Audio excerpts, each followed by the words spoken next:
In this chapter, we're going to study data structures called sequential collections. And a sequential collection is a data structure that stores collections of objects in a sequential or linear manner. The sequential collections we're going to look at are all based on a series of interfaces. What I'd like to do in this lesson is look at just a couple or three of the interfaces we'll be working with.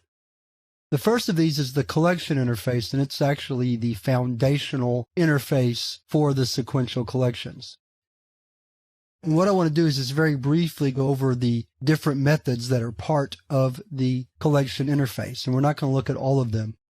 Here's a list in front of you, and you'll see that some of the things we can do with the collection is add items, clear the items from the collection, check to see if some other collection is equal to the current collection, check to see if the collection is empty, remove an object from the collection, remove all the objects from the collection, return the size of the collection, the number of elements that are in the collection, and take the collection and turn it into an array.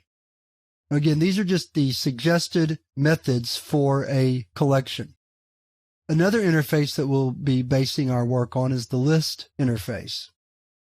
If we scroll down to look at the methods, you notice that they're also very similar. Add all, clear. We have a get that returns the element stored at a specific index position.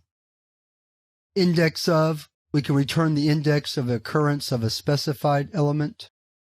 Iterator allows us to iterate over the elements in a sequence.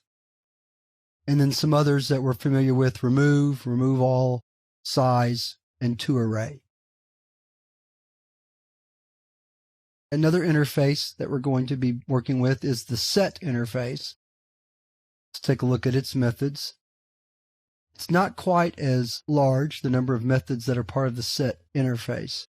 But as you can see by looking at the list, again, they're all very similar, including add all, clear, is empty, size, iterator, toArray. So it's obvious that these interfaces all have a similar set of methods that we can use. And again, these are all really based on the collection interface, which list and set are based on.